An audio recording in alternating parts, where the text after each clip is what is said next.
স্বৰ্গত থকা মহান পিতৃ ঈশ্বৰ, তোমাৰ আচৰিত প্ৰেম আৰু মহাপৰিত্ৰাণৰ কাৰণে আমি তোমাৰ ওচৰত কৃতজ্ঞতা আৰু ধন্যবাদ জনাইছোঁ। আমি বৰ তাকৰীয়া জাক দিয়ে আমি গোট খাইছোঁ তোমাৰ লগত সহভাগিতা ল'বলৈ আৰু ইজনে সিজনৰ লগত আৰু তোমাৰ বাক্য ধ্যান কৰিবলৈ, কিয়নো বৰদিন হ'ব লগা হ'ল, কেলে যীশু এই পৃথিৱীলৈ আহিব লগা হ'ল, এই কথা আমি অধ্যয়ন কৰি আছোঁ।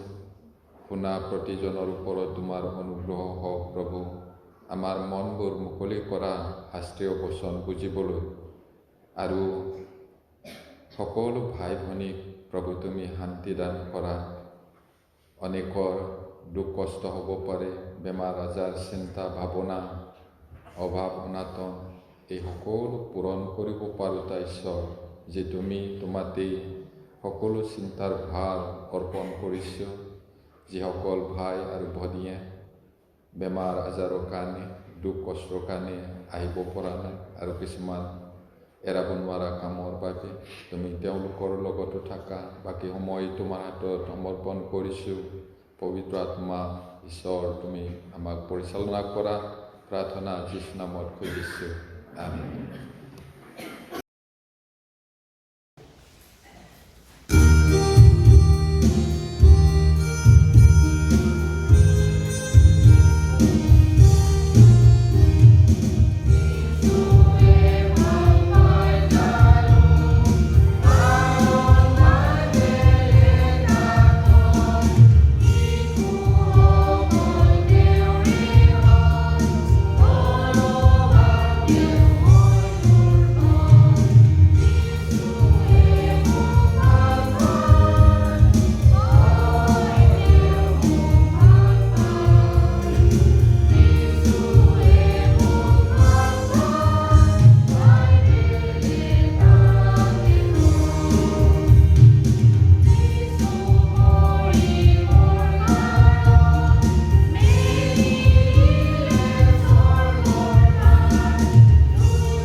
যোৱা প্ৰভুৰ দিনত আমি আলোচনা কৰিছিলোঁ, ষ্টাডি কৰিছিলোঁ প্ৰতিজ্ঞাৰ মেৰ পোৱালীক চোৱা।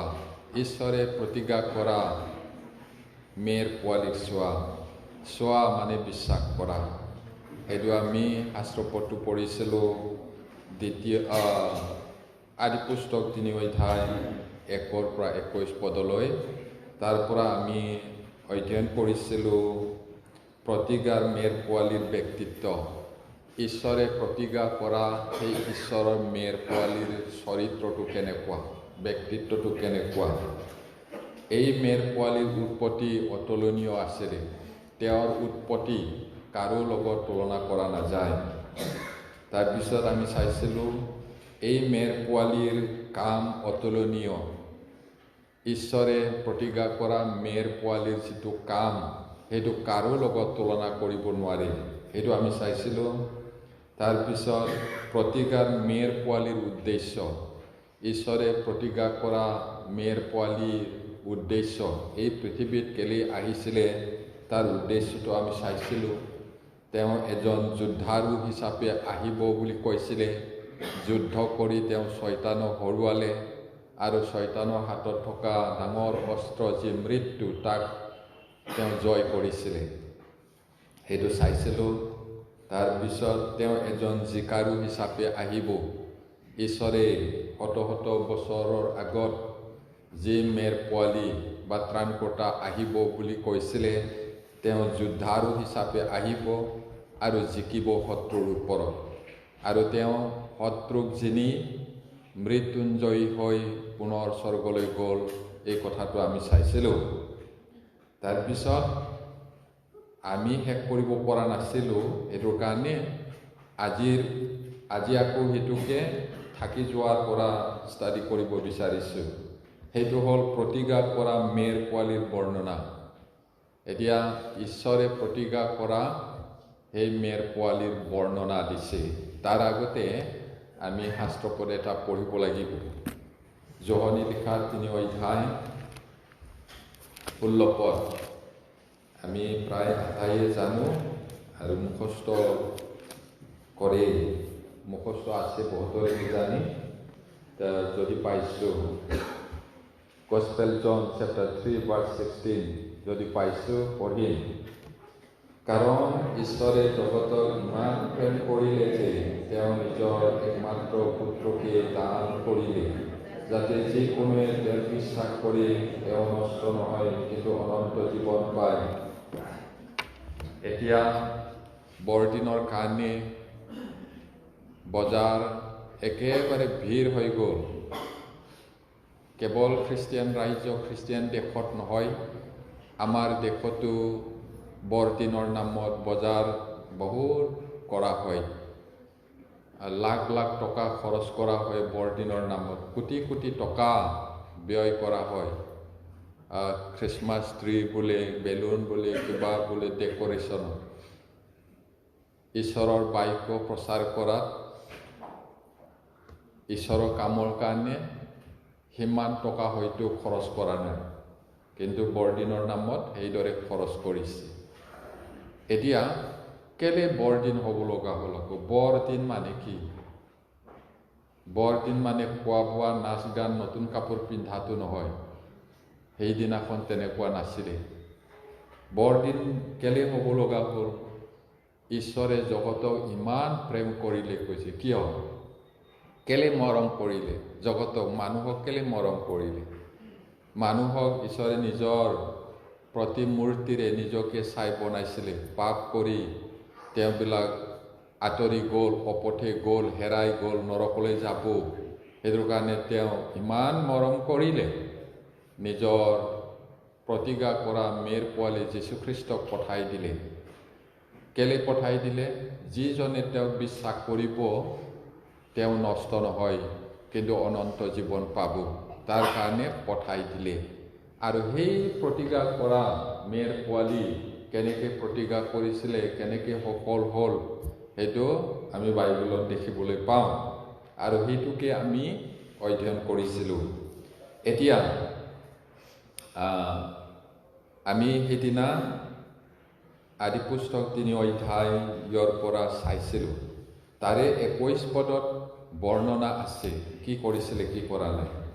আমি আকৌ যাওঁ তালৈ। 3 অধ্যায়, Genesis chapter 3 verse 21. Chapter 3 verse 21 মই পঢ়িছোঁ। পাছে ঈশ্বৰ জীৱাই আদম আৰু তেওঁৰ ভাৰ্যালৈকো চাদৰ বস্ত্ৰ কৰি যিবিলাকক পিন্ধালে। একেবাৰে চুটিকৈ ধুনীয়াকৈ লিখিছে। এতিয়া নেখাবা বুলি কোৱা গছৰ ফলটো খোৱাৰ কাৰণে সকলো সলনি হৈ গ'ল। এতিয়া দোষী দলক বিচাৰ ঘোষণাৰ পিছত তেওঁ বৰ মন কৰিবলগীয়া কাম কৰিছে। দোষী দলক ঈশ্বৰে বিচাৰ কৰিছে আৰু মন কৰিবলগীয়া কাম এটা কৰিছে। ঈশ্বৰে নিজেই এক ধৰণৰ জন্তু বধ কৰিছে আৰু তাৰ ছাল ব্যৱহাৰ কৰিছে আদম আৰু হাৱাৰ বাবে বস্ত্ৰ বনাবলৈ। এক ধৰণৰ বাইবেলত উল্লেখ কৰা নাই মেৰ পোৱালি বুলি, ভেড়া পোৱালি বা ছাগলী বুলি। নিৰ্দোষী জন্তু আদম আৰু হাৱাৰ সলনি বধ কৰিলে, নহ'লে তেওঁলোকে শৰীৰৰ মৰিলেহেঁতেন। তেজ উলিওৱা নহ'লে পাপ মোচন নহয়। ইব্ৰী 9:22 কোৱা কথাটো ইয়াত চাব। তেওঁলোকক ক্ষমা কৰিবৰ কাৰণে এক ধৰণৰ জন্তু বধ কৰিলে, তেজটো ওলাই গ'ল, পাপটো ক্ষমা হ'ল আৰু আদম আৰু হাৱাৰ নগ্নতা বিবস্ত্ৰতাক ঢাকিবৰ কাৰণে তাৰে ছালৰ বস্ত্ৰ বনালে। সেইটো কৈছে। এতিয়া এই দৃশ্যত আহিব লগা মেৰ পোৱালিৰ মৃত্যুৰ আচৰিত বৰ্ণনা আছে। সেই যে নিৰ্দোষী জন্তুটোক বধ কৰি তেজ বোৱালে, ছালটো কাপোৰ বনাই লেডাৰ জেকেট পিন্ধালে, সেই কাহিনীটোত যীশু এদিন আহিব, ক্ৰুচত মৰিব আৰু তেজ বোৱাব, পাপটো ক্ষমা কৰিব আৰু তেওঁৰ ধাৰ্মিকতাক সেইটো মানুহজনক পিন্ধাব। সেইটো এতিয়া এইটো এটা উৎসৰ্গৰ বৰ্ণনা। ইয়াত এটা উৎসৰ্গ কৰাৰ বৰ্ণনা আছে। এতিয়া কল্পনা কৰক, প্ৰথমবাৰ আদম আৰু হাৱাই মৃত্যু প্ৰত্যক্ষ কৰি অন্তৰত কিমান যে ভয় পাইছিল। মানুহৰ জীৱনত মানুহে প্ৰথমবাৰ মৃত্যু দেখিছিল, প্ৰথমবাৰ তেজ দেখিছিল। নিৰ্দোষী জন্তুক সিহঁতৰ সলনি ঈশ্বৰে বধ কৰাৰ সময়ত তেজ ওলাই যোৱাটো প্ৰথমবাৰ দেখিছিলে আৰু অতিশয় ভয় পাইছিল নিশ্চয়। এতিয়া আমি যধে মধে কুকুৰা কাটা, গাহৰি কাটা, ছাগলী কাটা চাইছোঁ, নিজেও কাটিছোঁ, সেইকাৰণে ভয় নকৰে। কিন্তু জীৱনত কেতিয়াও তেজ নেদেখা মানুহটো তেজটো দেখিলেই ফিট হৈ পৰি যায়। কোনোবা এজন IIT ষ্টুডেণ্ট মহে কামুৰিলে বুলি, জীৱনৰ মহে কামুৰি পোৱা নাই তাৰ শৰীৰত। এইটো মহটো কামুৰি ৰঙা হৈ উৰি গ'ল, তেজটো ওলালে, এইটো দেখি ঠাচকৈ পৰি গ'ল হৈ যায়। তেতিয়াহ'লে সেইদিনা আদম আৰু হাৱাই প্ৰথমবাৰ তেজ দেখাত কিমান ভয় পাইছিলে। তেওঁলোকে আগতে কেতিয়াও তেজ দেখা নাছিল। এতিয়া ঈশ্বৰে নিজ হাতেৰে এটা জন্তু বধ কৰিলে সিহঁতৰ নগ্নতাক ঢাকিবলৈ, সিহঁতৰ নগ্নতা, কাপোৰহীনতা, কাপোৰ ঢাকিবৰ কাৰণে, লজ্জা ঢাকিবৰ কাৰণে। সেই ঘটনাতে সিহঁতে দেখিলে পাপৰ কাৰণে কিমান মূল্য দিব লগা হ'ল। তেওঁলোকৰ পাপৰ কাৰণে মূল্য দিব লগা হ'ল, মানে এটা নিৰ্দোষী জন্তুৱে জীৱন দিব লগা হ'ল তেওঁলোকৰ পাপৰ কাৰণে। আৰু অৱশেষত তেওঁলোকে বুজি পালে, মানে আদম আৰু হাৱাই বুজি পালে, পাপৰ বেজ মৃত্যু। বেজ মানে মূল্য, হাজিৰা কৰিলে পইচা পায়, চাকৰি কৰিলে দৰমহা পায়, পাপ কৰিলে মৃত্যু পায়। আমি পাপ কৰাৰ কাৰণে মৃত্যু হ'ল, পাপৰ বেজ মৃত্যু। এইটো ক'ত লিখা আছে? ৰোমিয়া 6:23 লিখা আছে, পাপৰ বেজ মৃত্যু। এতিয়া আদমক ঈশ্বৰে ৱাৰ্ণিং দিয়া আছিলে, ভাল বেয়া জ্ঞান দিওঁতা গছৰ ফল নেখাবা, যিদিনাখন খাবা সেইদিনাই অৱশ্যে তুমি মৰিবা। আত্মাটো মৰিব, শৰীৰো মৰিলেহেঁতেন। সেইকাৰণে নিৰ্দোষী জন্তুক বধ কৰি তেওঁলোকৰ পাপটো ক্ষমা কৰিলে। সেইটো এতিয়া পাপৰ বেজ মৃত্যু বুলি আমি গম পালোঁ। আমি এই পদত যি দেখিছোঁ সেইটো স্পষ্ট বৰ্ণনা দিছে আহিব লগা মেৰ পোৱালীয়ে আমাৰ কাৰণে কি কৰিব। সেই ঘটনাত আমি দেখিবলৈ পাইছোঁ ত্ৰাণকৰ্তা প্ৰভু যীশুৱে তেতিয়া যীশু বুলি কোৱা নাই, আহিব লগা ঈশ্বৰে প্ৰতিজ্ঞা কৰা মেৰ পোৱালীয়ে কি কৰিব এইটো বৰ্ণনা আছে। এতিয়া মনত ৰাখিব, আমাৰ ত্ৰাণকৰ্তা প্ৰভু যীশু কেতিয়াও পাপ কৰা নাই। পাপটো কি হয় তাক নাজানে তেওঁ। এতিয়া তেওঁ মৃত্যু হ'ব নালাগিছিল। আচলতে মনত ৰাখিব, তেওঁ এই জগতলৈ আহিছিল তেওঁৰ গুৰি হ'বলৈ। ভৰিত থকা এইটো গুৰুৱা, এইটো গুৰি কৰিব বুলি কৈছিলে। আদি পুস্তক 3:15 লিখা আছে।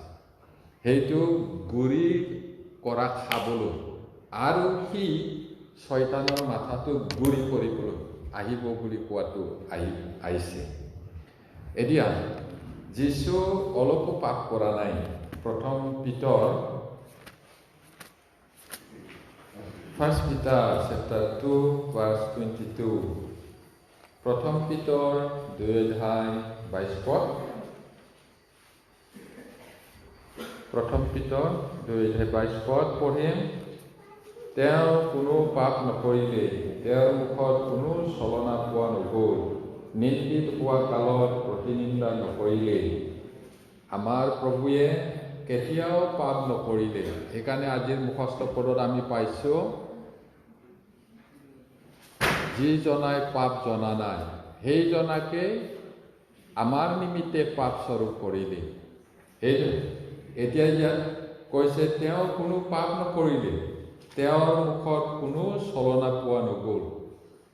মানুহ ছলবাদী, কিন্তু প্ৰভু যীশুৰ মুখত চলনা নাছিলে। আৰু নিন্দা পোৱা সময়ত তেওঁ প্ৰতিনিন্দা নকৰিলে। এতিয়া কালবাৰীলৈ চাওকচোন। আপোনাৰ আত্মিক চকুৰে, হৃদয়ৰ চকুৰে চাওক, ঈশ্বৰৰ মেৰ পোৱালীক ক্ৰুচবিদ্ধ কৰিলে, ওলোমাই থৈ দিলে ক্ৰুচত। তেওঁৰ যাতনাকাৰীক চাওক, তেওঁৰ মুখত থু পেলোৱা সময়ত চাওক, সিহঁতে তেওঁৰ গালৰ পৰা দাড়ি উঘালি দিছে। দাড়িটো উঘালিলে কিমান বিষাব, সেইটো চাওকচোন। শুনক, সিহঁতে ঠাট্টা কৰাটো, তেওঁ সাও দিলে, বিদ্ৰোহ কৰিলে। চাওক, যি মানুহবিলাকক উদ্ধাৰ কৰিবলৈ আহিছিল, তেওঁলোকে ক্ৰুচত বধ কৰিবলৈ উধাই দিলে। আচলতে প্ৰভু যীশুৱে স্বৰ্গ ত্যাগ কৰি মানুহ ৰূপ ধৰি ইছৰাইল জাতি, ঈশ্বৰৰ মনোনীত জাতিক উদ্ধাৰ কৰিবলৈ আহিছিলে। কিন্তু সেই মানুহবিলাকে যীশুক শত্ৰুৰ হাতত উধাই দি ক্ৰুচত মাৰিবলৈ দিলে, বধ কৰিলে। আপুনি অনুভৱ কৰিব পাৰিছেনে সেই নিষ্ঠুৰ চাবুকৰ শব্দ? তাৰ কোব বাৰে বাৰে তেওঁৰ পিঠিত পৰিছিল। আপুনি অনুভৱ কৰিব পাৰিছেনে বেদনা? কিমান নিষ্ঠুৰ আছিলে, কিমান বেদনাদায়ক আছিল সেই ক্ৰুচত। তেওঁ ক্ৰুচবিদ্ধ হৈছিল আৰু তেওঁ আকাশ আৰু পৃথিৱীৰ মাজত ওলোমাই থৈ দিছিল। যিজনক কাঠত মাটিৰ পৰা ওপৰত আকাশ আৰু পৃথিৱীৰ মাজত ওলোমাই থৈ দিয়ে, সি হাৱে পোৱা গৈছে। যীশুৰ পাপ নাছিলে। পাপটো কি তেওঁ নাজানে। আপোনাৰ মোৰ পাপটো লোৱাৰ কাৰণে তেওঁ ওলোমাই থৈ দিলে, আপোনাৰ হাওটো তেওঁ ল'লে। এতিয়া তেওঁক দৃষ্টি কৰক, হাত ভৰি আৰু মূৰৰ পৰা ওলোৱা তেজবোৰ তেওঁলৈ চাওক। তেওঁৰ ক্ৰুচৰ পৰা তেজবোৰ তললৈ নিগৰি যোৱাটো প্ৰভুৱে কি কৰিলে? এতিয়া বুজি পাওক, তেওঁ এই সকলো মাজেদি গ'ল। তেওঁৰ পিঠিৰ প্ৰতিটো কোব, প্ৰতিটো যাতনা তেওঁ ভুগিলে, সকলো অপমান তেওঁ সহন কৰিলে, সকলোকে সহ্য কৰিলে। তেওঁৰ জীৱন কালত তেওঁৰ বিচাৰ আৰু মৃত্যু আপোনাৰ পাপৰ কাৰণে। তেওঁ ঠাট্টা নিন্দা পালে, প্ৰতি ঠাট্টা নিন্দা নকৰিলে। তেওঁ সকলো যাতনা ভোগ কৰিলে জীৱনকালত। এই সকলো আপোনাৰ কাৰণে, মোৰ কাৰণে এই সকলো তেওঁ ভোগ কৰিছিলে। যিচয়া 52 অধ্যায় 14 পদ, Isaiah chapter 52 verse 14।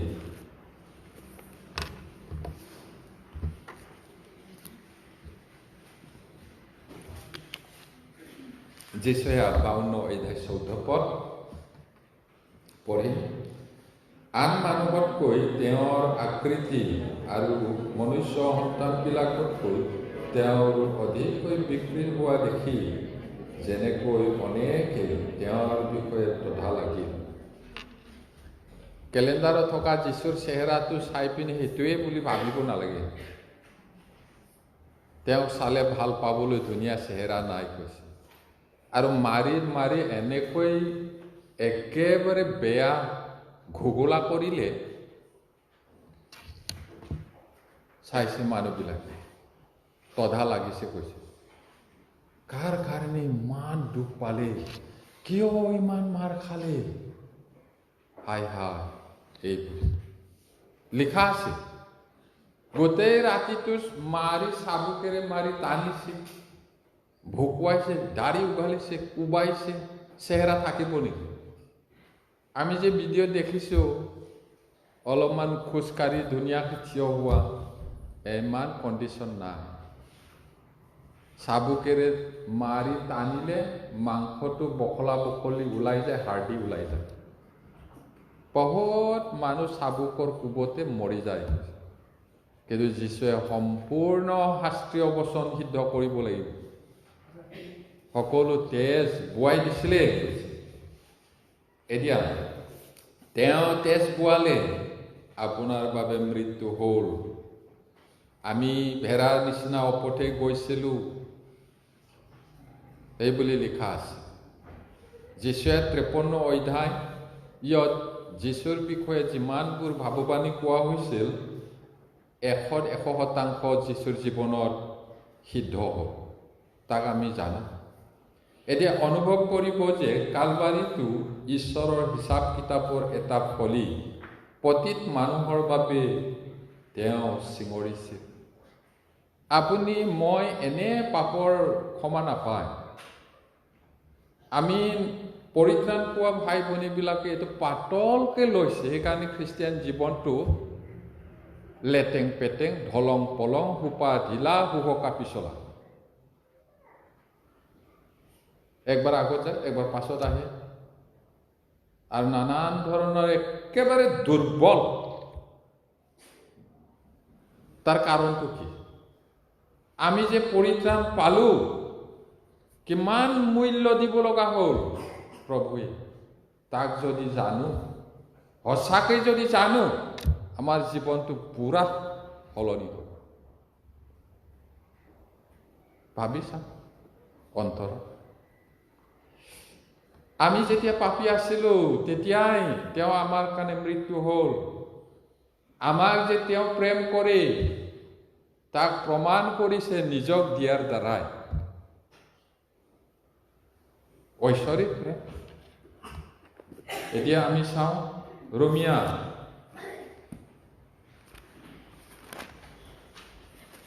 5:8। Romia 5:8, Romans chapter 5 verse 8. Romans chapter 5 verse 8 পঢ়িম। কিন্তু ঈশ্বৰে আমালৈ তেওঁৰ প্ৰেমৰ প্ৰমাণ দিছে, কাৰণ পূৰ্বেই যেতিয়া আমি পাপী আছিলোঁ, তেতিয়া খ্ৰীষ্টে আমাৰ কাৰণে আপোন প্ৰাণ দিলে। ঈশ্বৰে আপোনাক মোক মানুহ জাতিক যে মৰম কৰে, তাৰ প্ৰমাণ দিছে। কেনেকৈ? আমি যেতিয়া উপায়হীন পাপিষ্ট, তেতিয়াই খ্ৰীষ্ট আমাৰ কাৰণে মৰিলে, আপোন প্ৰাণ দিলে। প্ৰেম মানে উৎসৰ্গ কৰা আনৰ কাৰণে, এইটো আচল প্ৰেম। টকা পইচা আদান প্ৰদান, খোৱা বোৱা আদান প্ৰদান, সেইটো মানসিক প্ৰেম, মানুহৰ এইটো বেয়া বুলি নহয়, কিন্তু আচল প্ৰেমটো আনৰ কাৰণে ত্যাগ কৰা, নহ'লে আমি পৰিত্ৰাণ নাপালোঁ।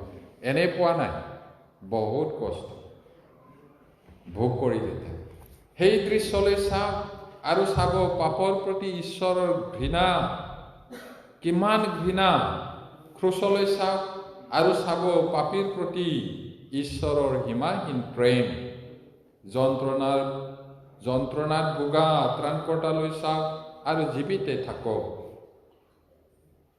জগতৰ পামনীয়তা ঈশ্বৰৰ মেৰ পোৱালিলৈ চোৱা আৰু জীয়াই থাকা। চোৱা মানে বিশ্বাস কৰা আৰু জীয়াই থাকা। সঁচাকৈ যদি মন পালতাই ঈশ্বৰক বিশ্বাস নকৰে, নহ'ব।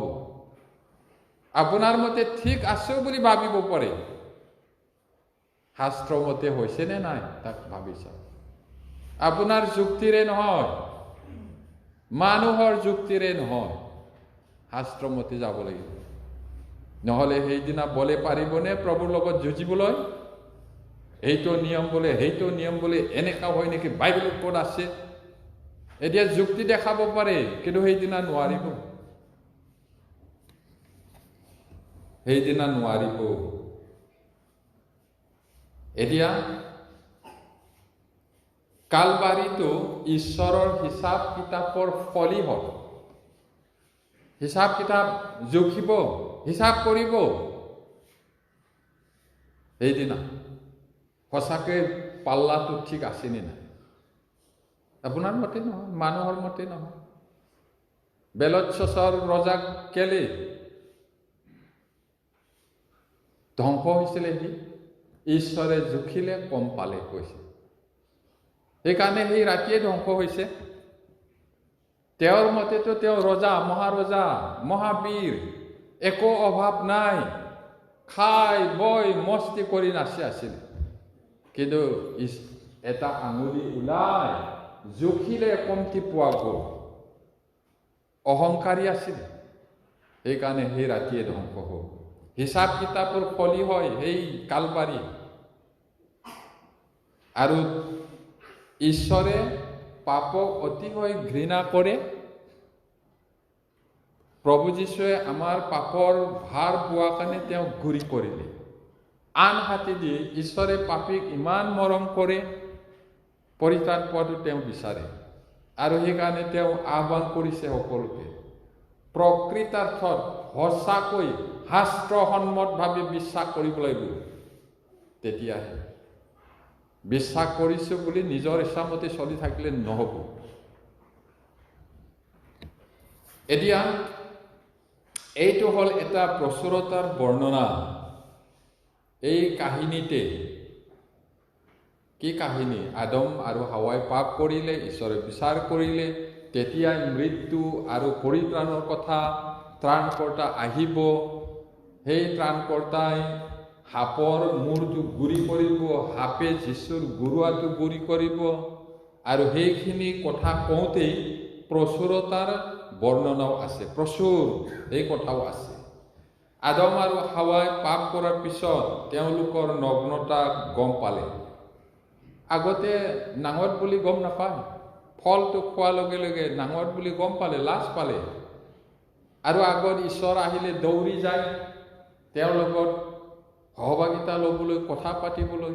সেই ফলটো খোৱাৰ লগে লগে লাজ পালে, ভয় কৰিলে, লুকাই থাকে।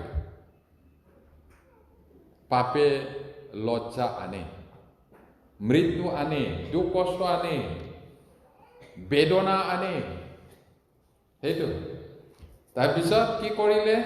সেই নগ্নতাক সিহঁতে ডিমৰু পাতেৰে কপিংহিয়াই নিজকে ঢাকিবলৈ প্ৰচেষ্টা চলাইছিল, কিন্তু সিহঁতৰ প্ৰচেষ্টা পৰ্যাপ্ত নাছিল। আৰু ঈশ্বৰে এটা নিৰ্দোষী জন্তু বধ কৰিলে সিহঁতৰ গা থকা বস্ত্ৰ বনাবৰ বাবে।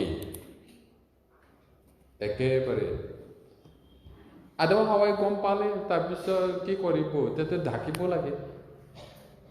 ডিমৰু গছৰ পাতটো যোৰা লগাই লগাই লগাই হাফ পেণ্ট বনালে হ'বলা, ব্লাউজ আৰু স্কাৰ্ট থাকিব। এইটো ৰাতিপুৱা চিলাই দুপৰীয়া শুকাই যায়, ঠাৰি মাত্ৰ থাকিব।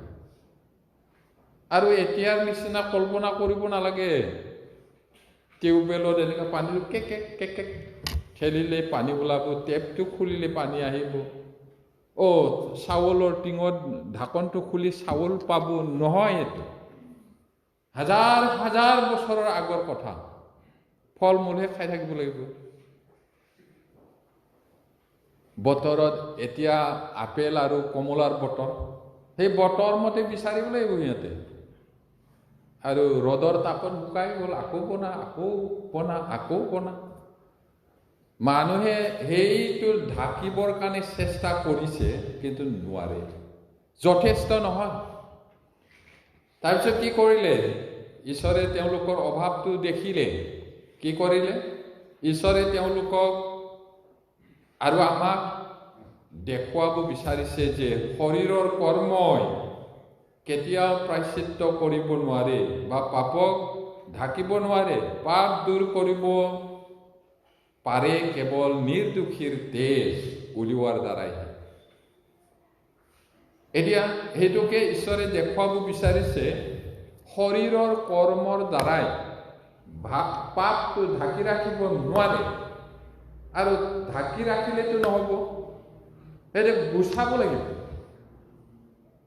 আপোনাৰ যদি কিবা এটা বেমাৰ হয়, ডাঙৰ পাথৰ হৈছে কিডনীত, নহ'লে গল ব্লাডাৰত, তেতিয়া সেইটো গুচাব লাগিব, তেতিয়া সেই বেদনাটো যাব।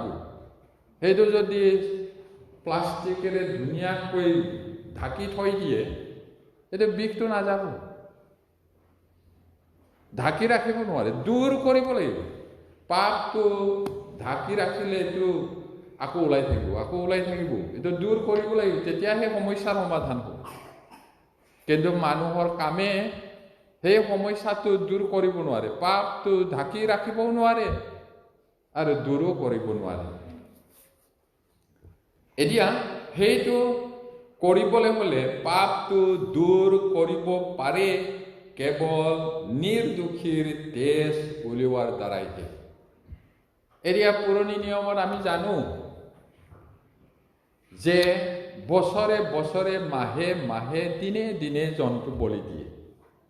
ডেইলি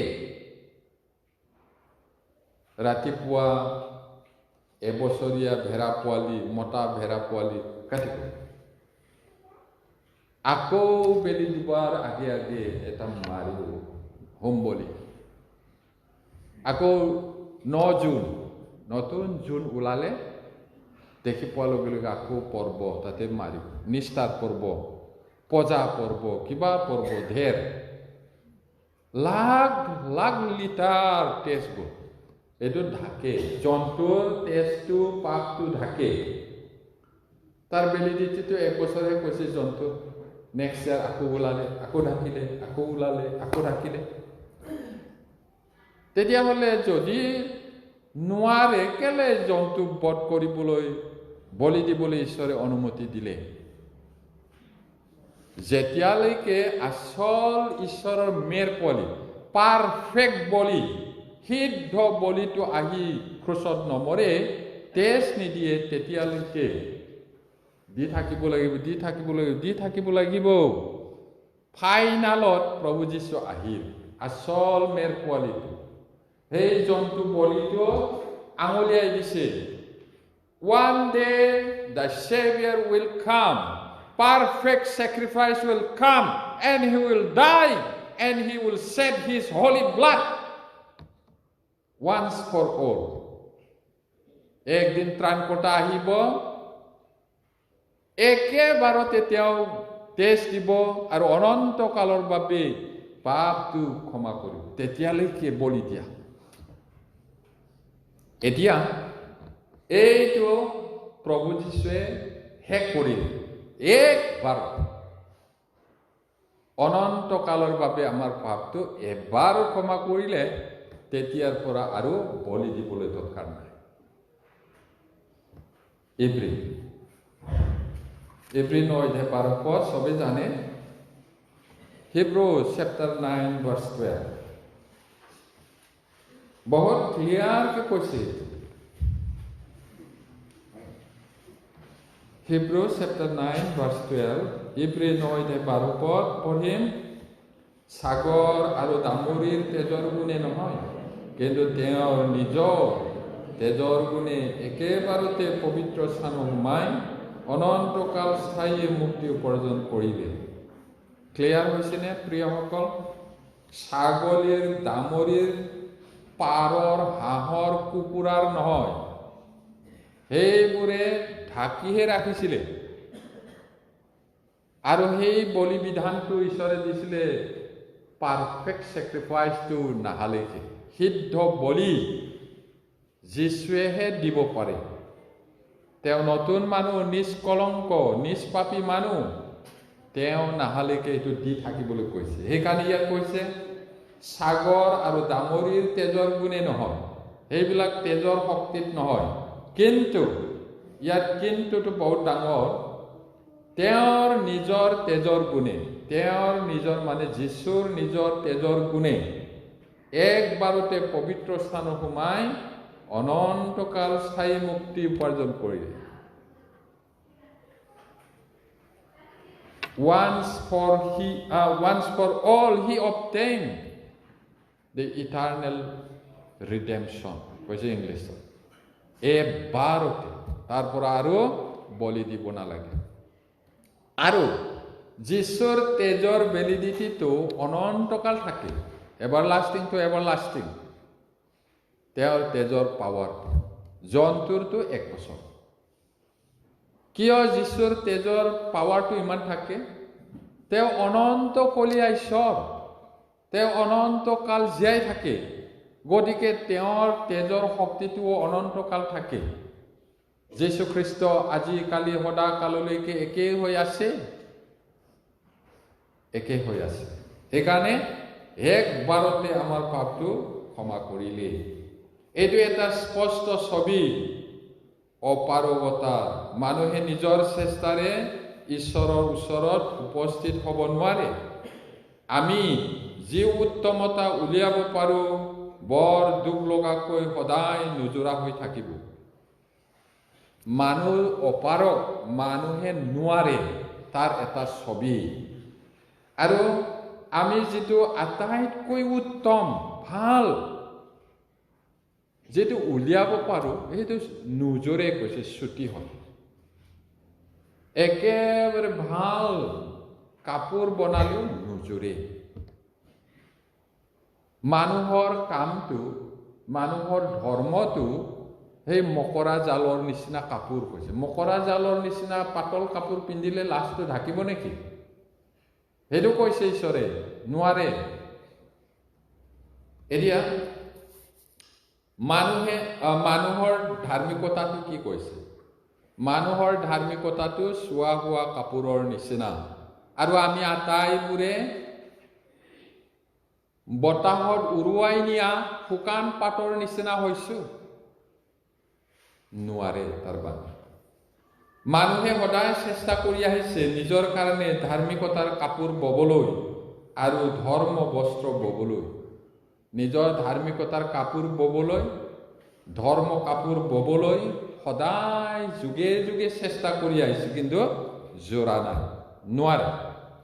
কিন্তু মানুহ কেতিয়াও সফল হোৱা নাছিল পাপবোৰক ঢাকিবলৈ। ঈশ্বৰৰ সেই ভয়ংকৰ চাৱনিৰ পৰা মানুহক ঢাকিবৰ কাৰণে বস্ত্ৰ লাগে, যিটো সি নিজে তৈয়াৰ কৰি ল'ব নোৱাৰে। ঈশ্বৰৰ দৃষ্টিটো ইমানেই তীক্ষ্ণ দৃষ্টি, একোৱেই লুকাই থাকিব নোৱাৰে। একো বস্তুৱে পৃথিৱীত ঈশ্বৰৰ দৃষ্টিৰ অগোচৰ নহয়। মানে ঈশ্বৰে নেদেখা একো নাই। আমাৰ হৃদয়টোকো মনটোকো গোটেইটো চিনি পায়। তেওঁৰ সেই তীক্ষ্ণ দৃষ্টিৰ পৰা লুকুৱাই ৰাখিবলৈ এটা কাপোৰ লাগে, ধাৰ্মিকতাৰ কাপোৰ। এতিয়া আমি ঈশ্বৰীয় ধাৰ্মিকতা স্বৰূপ হ'বলৈ, যিজনাই পাপ জনা নাই সেইজনাকে আমাৰ নিমিত্তে পাপ স্বৰূপ কৰিলে। ক্লিয়াৰ হৈছে না আজিৰ মুখস্থ পদৰ লগত? সেইটো যীশুৱেহে দিব পাৰে। আৰু যীশুৱে দিয়া ধাৰ্মিকতাৰ চোলাটো পিন্ধিলেহে ঈশ্বৰৰ দেখাত নগ্নতাটো দেখি নাপায় তেতিয়াহে ঈশ্বৰৰ ওচৰত থিয় হ'ব পাৰে নহ'লে আমাৰ ধাৰ্মিকতাৰ কাপোৰটো সেই মকৰা জালৰ নিচিনা পাতল ঢাকিব নোৱাৰে সেইটো কৈছে এতিয়া যেতিয়া যীশু ঈশ্বৰৰ মেৰ পোৱালি এই জগতলৈ আহিলে আৰু ক্ৰুচত হত হ'ল মানুহৰ পাপ ঢাকিবলৈ যথেষ্ট বস্ত্ৰ প্ৰদান কৰিলে প্ৰভু যীশুৱে আহিলে ক্ৰুচত মৰিলে তেজ বুৱাই দিলে আমাৰ পাপটো ক্ষমা হ'ল তেওঁৰ ধাৰ্মিকতাৰ চোলাটো আমাক পিন্ধাই দিলে সেই ঈশ্বৰৰ ধাৰ্মিকতাৰ চোলাটো পিন্ধিলে আমি সাহসেৰে যীশুৰ থ্ৰুৱেদি ঈশ্বৰৰ আগত থিয় হ'ব পাৰোঁ সেইটো এতিয়া যেতিয়া এজন ব্যক্তিয়ে বিশ্বাসেৰে যীশুৰ ওচৰলৈ আহে আৰু নতুন জন্ম হয় তেওঁ ধাৰ্মিকতাৰে থাকে আৰু তেওঁলোকক যোগ্য কৰে ঈশ্বৰৰ আগত থিয় হ'বলৈ সেইটো এতিয়া ফিলিপিয়া 3:9 চাওক ফিলিপিয়া 3:9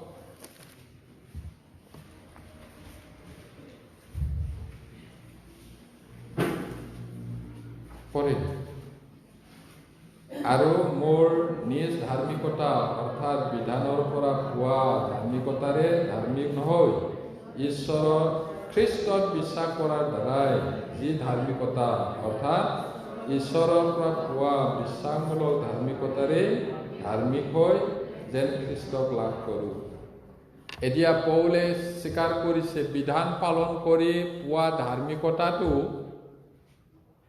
নোৱাৰে কিন্তু খ্ৰীষ্টত বিশ্বাস কৰি পোৱা ধাৰ্মিকতাৰ দ্বাৰাইহে তেওঁ ঈশ্বৰৰ ওচৰত যাব পাৰে খ্ৰীষ্টৰ ওচৰত এতিয়া আমি কাহিনীটো জানো লোক 15 অধ্যায়ত অপব্যয় পুত্ৰৰ কথা অপব্যয় পুত্ৰই গোটেই নিজৰ ভাগটো লৈ দূৰ দেশলৈ গ'ল অপব্যয় কৰি সকলো নষ্ট কৰি পেলালে তাৰপিছত মনতে চেতনা পাই ক'লে যে পিতৃৰ ঘৰত ইমান চাকৰবিলাকে খাই বৈ উভয় নদী খাই বাচিহে যায় মই ইয়াত মৰিছোঁ মই দেউতাৰ ওচৰলৈ যাম আৰু কম দেউতা মই আপোনাৰ সন্তান হ'বলৈ যোগ্য নহওঁ ঈশ্বৰৰ দেখাত আৰু আপোনাৰ দেখাত মই পাপ কৰিলোঁ গতিকে আপোনাৰ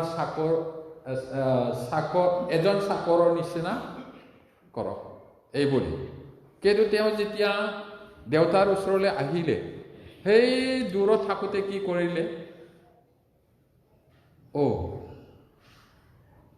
প্ৰথমতে হয়তো ভাবিছিলে মগনীয়া হ'ব লাগিব কিন্তু যেতিয়া ওচৰ চাপিলে নিজৰ ল'ৰা তেতিয়া কি কৈছিলে বেগাই উত্তম বস্ত্ৰ আনি তাক পিন্ধাই দিয়ে আৰু কি কৈছে আঙুঠি পিন্ধোৱা সোণৰ আঙুঠি পিন্ধোৱা ভৰি জোতা পিন্ধোৱা আৰু তেওঁ সম্পূৰ্ণ সলনি হৈ পিতৃৰ সমান হৈ এতিয়া অপব্যয় পুত্ৰটো কোন আপুনি আৰু মই আমি পাপতে আমাৰ জীৱনটো আমাৰ সকলো ব্যয় কৰি পেলালোঁ এতিয়া আমি যেতিয়া নিজৰ পাপটো গম পাই পিনি ঈশ্বৰৰ ওচৰলৈ ঘূৰি আহিলোঁ তেতিয়া তেওঁ মৰমেৰে আমাক সাবটিলে আৰু কি ক'লে উত্তম বস্ত্ৰ সেই উত্তম বস্ত্ৰটো কি ঈশ্বৰৰ ধাৰ্মিকতা যীশুৰ ধাৰ্মিকতাৰ চোলাটো আমাক পিন্ধালে আৰু এইটো পৰিত্ৰাণৰ চোলা বুলিও কয় বিয়াৰ কাপোৰ বুলিও কয় সেইটো পিন্ধাই দিলে তাৰপিছত আঙুঠিটো মৰমৰ চিন আচলতে বিয়াৰ আঙুঠিটো যোৰা থকা হ'ব নালাগে এনে নিয়ম বুলি কেতিয়াবা মানুহে এনে কৰে আৰু যোৰা থকা বজাৰটোকে কিনে কিন্তু ৰাউণ্ড হ'ব লাগে এইটো যোৰা থাকিব নালাগে মানে কি প্ৰেমটো কেতিয়াও শেষ হ'ব নালাগে এই ৰাউণ্ড আঙুঠিটো ৰাউণ্ড যোৰাই নাই মৰমটোও ৰাউণ্ড কেতিয়াও শেষ হ'ব আৰু সোণ মানে পবিত্ৰতা আমাক ঈশ্বৰে ইমান মৰম কৰিলে সেই মৰমটো কেতিয়াও শেষ নহ'ব। ঈশ্বৰৰ হাতৰ পৰা কোনেও কাঢ়ি ল'ব নোৱাৰে। যীশুৰ প্ৰেমৰ পৰা, ঈশ্বৰৰ প্ৰেমৰ পৰা কোনেও কাঢ়িব নোৱাৰে। ডাবল ছিকিউৰিটি আমাৰ চেলভেশ্যনটো। তাৰপিছত সোণ মানে পবিত্ৰ, আমাক পবিত্ৰ কৰিলে। জোতা পিন্ধোৱা বুলি কৈছে, জোতা মানে কেতিয়াও আৰু আউটত নাযায়, ঈশ্বৰৰ লগতে থাকিব। সেইদৰে আমাক কৰিলে। আৰু আমি যেতিয়া পৰিত্ৰাণ পালোঁ, আমাৰ পাপটো অনন্ত কালৰ কাৰণে ক্ষমা কৰিলে, আমি ঈশ্বৰৰ নিচিনাই হ'লোঁ, পবিত্ৰ হ'লোঁ। এতিয়া আমি বৰ্তমান এই শৰীৰত আছে কাৰণে পাপ স্বভাৱটো আছে। কিন্তু এদিন প্ৰভু যেতিয়া আহিব,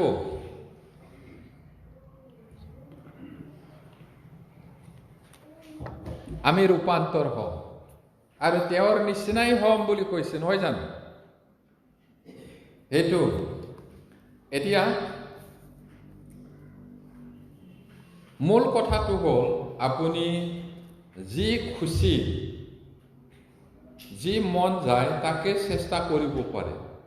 ধৰ্ম হ'ব পাৰে, ভাল কৰ্ম হ'ব পাৰে, শুদ্ধ জীৱন ইত্যাদি প্ৰভু সন্তুষ্ট কৰিবলৈ, কিন্তু কোনোটোৱে যথেষ্ট নহ'ব আপোনাৰ সমস্যা সমাধান কৰিবলৈ, যেতিয়ালৈকে আপুনি যীশুলৈ নাহে আৰু বিনামূল্যে বিনা দামে অনুগ্ৰহেৰে পৰিত্ৰাণটো গ্ৰহণ নকৰে। ভাল কৰ্ম হ'ব পাৰে, ভাল ধৰ্ম হ'ব পাৰে, আৰু শুদ্ধ জীৱন যাপন কৰি মই ঈশ্বৰক সন্তুষ্ট কৰিম, এনেকৈ স্বৰ্গত যাম বুলি ভাবিব পাৰে, কৰি চাব পাৰে, কিন্তু এইটো যথেষ্ট নহয়, কোনোমতে নোৱাৰে। সেইটো কৈছে। এতিয়া কেৱল তেতিয়া তেওঁৰ দ্বাৰা গৃহীত হ'ব আৰু তেওঁৰ আগত থিয় হ'ব পাৰিব, আমি যেতিয়া খ্ৰীষ্টৰ ওচৰলৈ আহিম আৰু তেওঁৰ মহা অনুগ্ৰহ, ঈশ্বৰে যীশুৰ যোগেদি আমাক মৰম কৰিলে, ঈশ্বৰৰ অনুগ্ৰহ যীশুৰ যোগেদি আমালৈ দান কৰিলে। আমি এই অনুগ্ৰহটো গ্ৰহণ নকৰালৈকে কেতিয়াও নহয়। আমি কেনেকৈ পৰিত্ৰাণ পাইছোঁ? এফিচিয়া 1:5 পদ, এফিচিয়া 1:5 পদ আৰু 7 পদ। 5 পদৰ পুৰাটো নহয়, এই কমালেকে পঢ়িম। তেওঁ যি অনুগ্ৰহ প্ৰিয়জনাত আমাক দান কৰিলে, 7 পদ, সেই প্ৰিয়জনাক আমি তেওঁৰ তেজৰ দ্বাৰাই মুক্তি, অৰ্থাৎ অপৰাধবোৰৰ মোচন তেওঁৰ অনুগ্ৰহ আৰু ধনৰ দৰে পালোঁ। এতিয়া তেওঁ যি অনুগ্ৰহ, তেওঁ মানে ঈশ্বৰে যি অনুগ্ৰহ প্ৰিয়জনাত আমাক দান কৰিলে, প্ৰিয়জনা মানে যীশু, যীশুৰ যোগেদি আমাক দান কৰিলে, সেইটো আমি একচেপ্ট কৰিব লাগিব, গ্ৰহণ কৰিব লাগিব।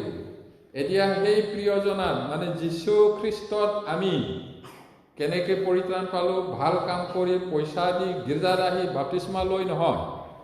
কেনেকৈ পালোঁ? তেওঁৰ তেজৰ দ্বাৰাই মুক্তি, অৰ্থাৎ অপৰাধবোৰৰ মোচন তেওঁৰ অনুগ্ৰহ আৰু ধনৰ দৰে পালোঁ, কামৰ দ্বাৰাই নাপায়। এতিয়া কেৱল যীশুখ্ৰীষ্ট আৰু তেওঁ বৈ দিয়া তেজেহে তেওঁৰ ওচৰত থিয় হ'বলৈ অনুমোদন প্ৰদান কৰিব পাৰে। কেৱল যীশুৱে মৰি নিজৰ তেজটো বোৱাই দিলে, সেই তেজত বিশ্বাস কৰাৰ দ্বাৰাইহে আমাক ঈশ্বৰৰ ওচৰত থিয় হ'বলৈ, যাবলৈ অনুমোদন কৰে, নহ'লে নোৱাৰে। সেইকাৰণে জগতৰ পাপ নিউতা ঈশ্বৰৰ মেৰ পোৱালীক চোৱা, যোহন 1:30 পদত আমি সদায় পাইছোঁ, জগতৰ পাপ নিউতা ঈশ্বৰৰ মেৰ পোৱালীক চোৱা। Behold the Lamb of God who takes away the sin of the world. সেইটো কেৱল তেজটো বাদ দিলে বাইবেলটো একো নাই আৰু ইয়াত তেজত জীৱন থাকে আৰু বাইবেলত তেজ আছে। পুৰণি নিয়মত কি আছে? জন্তুৰ তেজ।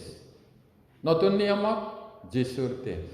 কোনোবা এজন ঈশ্বৰৰ মানুহে কৈছে বাইবেলটো চেপিলে তেজহে ওলাব, আৰু যদি তেজটো গুচাই দিয়ে, যীশুক গুচাই দিয়ে, এই কিতাপটো একো নহয় আৰু সেইটো কৈছে।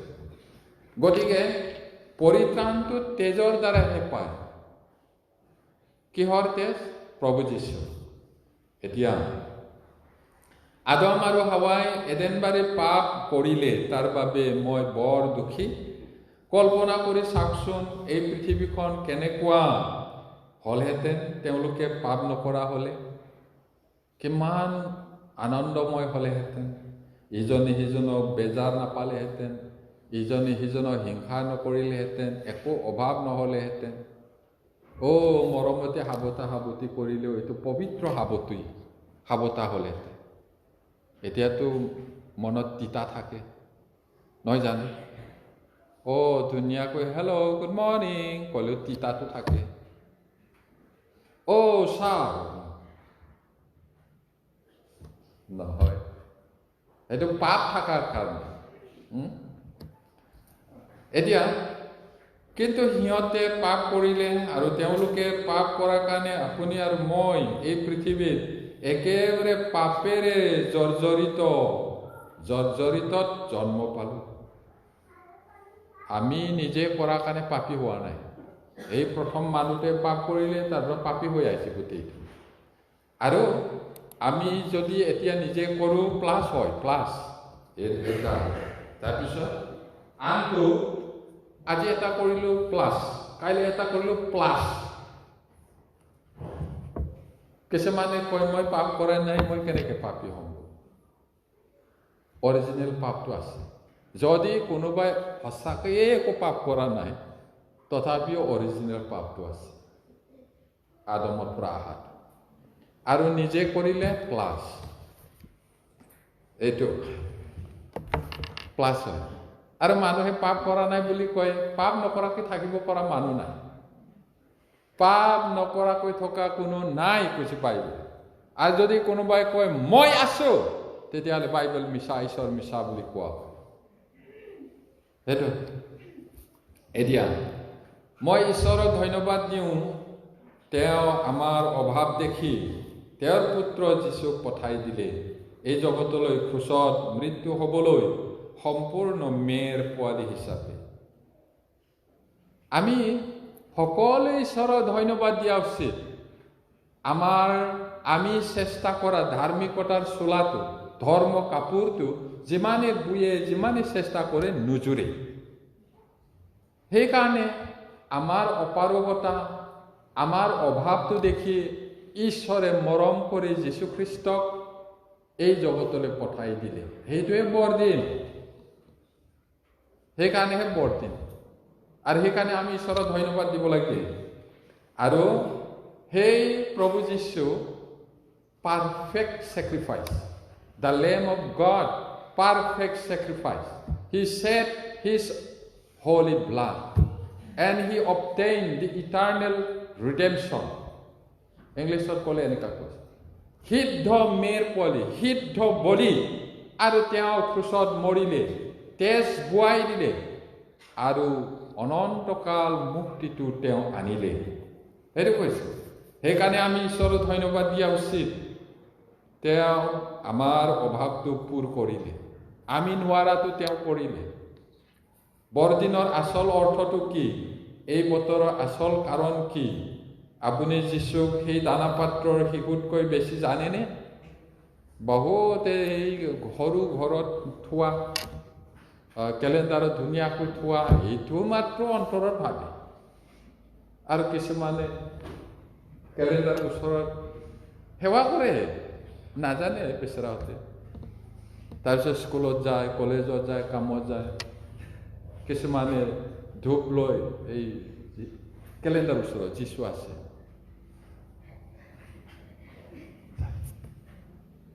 নাজানা কাৰণে শিকাওঁতা নাই বেচেৰাহঁতে, তেওঁলোকৰ ভুল নাই। এতিয়া তেওঁ আপোনাৰ ব্যক্তিগত ত্ৰাণকৰ্তা হয়নে নহয়? বা তেওঁ কিতাপৰ কাহিনী মাত্ৰ নেকি?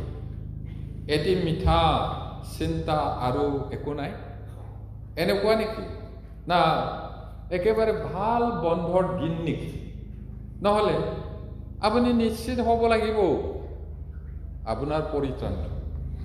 আপুনি দেখিছে নিশ্চয়কৈ আদম আৰু হাৱা, তেওঁলোকৰ জীৱন অন্ত পৰিল, মৃত্যু হ'ল আৰু অনন্তলৈ গ'ল। আপুনিও যাব, আপুনি জানিব লাগে। কিন্তু তেওঁলোকৰ পাপটো ক্ষমা হ'ল নিৰ্দোষী জন্তুটোক বধ কৰি। তেওঁলোক জীৱন যাপন কৰিলে অলমষ্ট 1000 ইয়াৰ, তাৰপিছত ঢুকাই গ'ল। আপুনিও যাব, কিন্তু এই পৃথিৱীত জীয়াই থকা সময়তে আপুনি জানিব লাগিব। আৰু আপুনি কলৈ যাব সেই ঘটনাটো যেতিয়া ঘটিব, মানে মৃত্যুৰ পিছত কলৈ আপুনি যাব, সেই কথাটো আপুনি জীয়াই থাকোঁতে জানিব লাগিব। আৰু আপুনি কলৈ যাব, যীশুৰ লগত যি কৰে তাৰ ওপৰত নিৰ্ভৰ কৰিব। যীশুক লৈ আপুনি বিশ্বাস কৰিলে স্বৰ্গ, বিশ্বাস যদি নকৰে নৰক। দুইটা ৰাস্তা, অনন্ত কালটো দুটাও হয়। বহুতে মানুহ মৰিলে কি কয়? অনন্ত ধামলৈ গ'ল, অনন্ত যাত্ৰালৈ গ'ল। হয়, কিন্তু কোনটো অনন্ত? তেওঁলোকে ভাবা স্বৰ্গ অনন্তত গৈছে বুলি ভাবে, কিন্তু বাইবেলৰ মতে জীয়াই থকা সময়ত পৰিত্ৰাণ নাপালে অনন্ত নৰকলৈ যায়। অনন্তটো দুটাও হয়। কিন্তু সেইকাৰণে ঈশ্বৰে জেৰেমিয়াক কৈছিলে, মই তেওঁবিলাকৰ আগত জীৱনৰ পথ মৰণৰ পথ ৰাখিছোঁ, কোনফালে যাব। স্বাধীনতা আছে, ডিঙিত ধৰি জীৱনৰ বাটত যাব লাগিব, মোক বিশ্বাস কৰিব লাগিব বুলি কোৱা নাই। স্বাধীন মন আছে। সেইটো কাৰণে আপুনি যীশুক লৈ কি কৰিব? চাইনবোৰ্ড আছে আপোনাৰ জীৱন বাটত, কোনফালে যাব? মৰণৰ পথত যাবলৈ একো কৰিব নালাগে। জীৱনৰ বাটত যাবলৈ হ'লে এটাহে কাম কৰিব লাগিব, নিজে যে পাপী, একেবাৰে অযোগ্য, উপায়হীন মানুহ, সেইটো জানি মন সলনি কৰিব লাগিব, অপব্যয় পুত্ৰৰ নিচিনা। তেতিয়া আপুনি স্বৰ্গ যাব পাৰিব। সেইকাৰণে যীশুক লৈ আপুনি কি কৰিব? তাৰ ওপৰত নিৰ্ভৰ কৰিব। আপুনি পৰিত্ৰাণ পাইছেনে? যদি আপুনি পৰিত্ৰাণ পোৱা লোক, তেন্তে ঈশ্বৰক প্ৰশংসা কৰক, আনন্দ কৰক, উল্লাস কৰক। যদি আপুনি পৰিত্ৰাণ পোৱা নাই, আপুনি জানিব লাগে যে আপুনি পৰিত্ৰাণ পাব পাৰে জীয়াই থাকোঁতে, মৃত্যুৰ সিপাৰে নহয়। যদি প্ৰভুৱে মাতিছে আপোনাক তেওঁলৈ আহিবলৈ, এতিয়াই সুসময়, কালিলৈ নাহিব পাৰে। এতিয়াই সময় বেগাই গৈ আছে, পাতৰ দৰে সৰিছে। সঁচাকৈ কালি বুলি ক'ব নোৱাৰোঁ, এতিয়াই সুসময়। আজিয়ে নাহে কিয় আৰু লগ নকৰে কিয় ঈশ্বৰৰ মেৰ পোৱালি? জগতৰ পাপ নিউতা ঈশ্বৰৰ মেৰ পোৱালিক চোৱা মানে বিশ্বাস কৰা। সেই যে ক্ৰুচত কাঠত ওলোমাই থৈছিলে পিতলৰ সাপে কামোৰা মানুহবিলাকে চাব লাগে, চোৱা। ডাক্তৰ নেকি? মেডিচিন নেকি? কি দৰকাৰ পৰিছে? গ'ল। সেইটো কি বুজায়? এদিন যীশু আহিব, ত্ৰাণকৰ্তা এদিন আহিব, তেওঁ কাঠত ওলোমা খাই মৰিব। যিজনে তেওঁ বিশ্বাস কৰে, যিমান ডাঙৰ পাপেই নহওক ক্ষমা হ'ব। সেইটো চাব লাগে। জগতৰ পাপ নিয়তা ঈশ্বৰৰ মেৰ পোৱালিক চোৱা, বিশ্বাস কৰা, তেহে জীৱ। ঈশ্বৰৰ মেৰ পোৱালিক চোৱা, জীৱিতে থাকা। আৰু যদি নাচায়, মৰণটো গৈ আছে, মাৰ পেটৰ পৰাই মৰণৰ ফালে যায়। ঈশ্বৰে আশীৰ্বাদ কৰক। ঈশ্বৰে প্ৰতিজ্ঞা কৰা জগতৰ পাপ নিয়তা ঈশ্বৰৰ মেৰ পোৱালিৰ বিষয়ে চাইছোঁ আমি। প্ৰাৰ্থনা কৰোঁ। স্বৰ্গত থকা মহান পিতৃ ঈশ্বৰ, তুমি প্ৰতিজ্ঞা কৰা মেৰ পোৱালি, জগতৰ পাপ নিয়তা মেৰ পোৱালি তেওঁৰ বিষয়ে আমি পালোঁ। মানুহে অনেক চেষ্টা কৰিছিল নিজৰ পাপৰ পৰা মুক্তি উদ্ধাৰ কৰিবৰ কাৰণে ধাৰ্মিকতাৰ বস্ত্ৰ বনাইছিল, কিন্তু বৰ দুখ লগাকৈ নোজোৰা হৈ থাকে। আমাৰ অভাৱ দেখি আমাৰ ত্ৰাণকৰ্তা প্ৰভু যীশুক তুমি পঠাই দিছিলা। জগতক ইমান প্ৰেম কৰিলা যে তুমি নিজৰ একমাত্ৰ পুত্ৰকে পঠাই দিলা, যাতে যিকোনে তেওঁত বিশ্বাস কৰি তেওঁ নষ্ট নহয়। যিজনে তুমি পঠোৱা জগতৰ পাপ নিউতা সেই মেৰ পোৱালী যীশুক চাই তেওঁৱে অনন্ত জীৱনৰ ভাগী হয়। শুনা প্ৰতিজনৰ ওপৰত তোমাৰ অনুগ্ৰহ হওক, প্ৰাৰ্থনা যীশু নামত খুজিছোঁ। আমেন।